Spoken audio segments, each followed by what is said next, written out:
Hi అండి. అందరికీ నమస్కారం. Welcome to my channel. ఈ వీడియోలో ఏపీ ట్రెజరీ శాఖ నుండి పెన్షన్‌దారులకు అందిన తాజా సమాచారం గురించి అయితే వీడియోలో తెలుసుకుందాం. వీడియోని ఎక్కడే గాని స్కిప్ చేయకుండా ఎండ్ వరకు చూడండి. అప్పుడే ఇన్ఫర్మేషన్ పూర్తిగా అర్థమవుతుంది.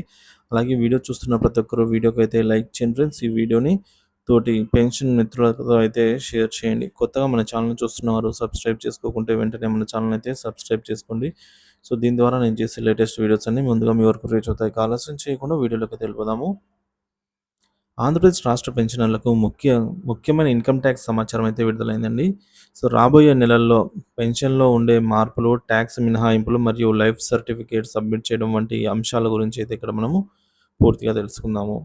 2024, 25 ఆర్థిక సంవత్సరానికి సంబంధించి పెన్షన్‌పై ఇన్కమ్ ట్యాక్స్‌ను 4 సమాన వాయిదాల్లో మినహాయిస్తారు.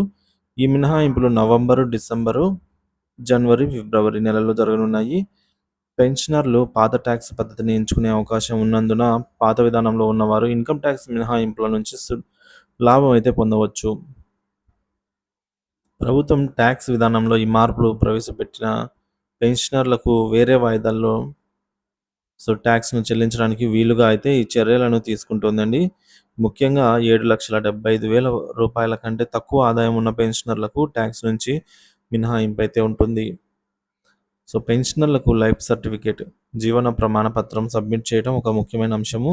ఈ పత్రం సబ్మిట్ చేయడానికి తుది గడువు జనవరి మరియు ఫిబ్రవరిలో అయితే సబ్మిట్ చేయొచ్చండి. జనవరి 31 లోపలైతే సబ్మిట్ చేయాలని నిర్ణయించారు.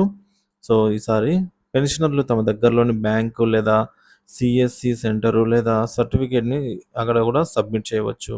దీనికోసం జీవన్ ప్రమాణ్ యాప్ అనేది మొబైల్ యాప్ కూడా ఉంటుంది. దీన్ని కూడా వినియోగించుకొని మనము మన మొబైల్‌లోనే ఈ మేరకు యాన్యువల్ వెరిఫికేషన్ అయితే చేసుకోవచ్చండి. ఇది సులభతరమైన డిజిటల్ సర్టిఫికేట్ సర్వీస్ అన్నమాట.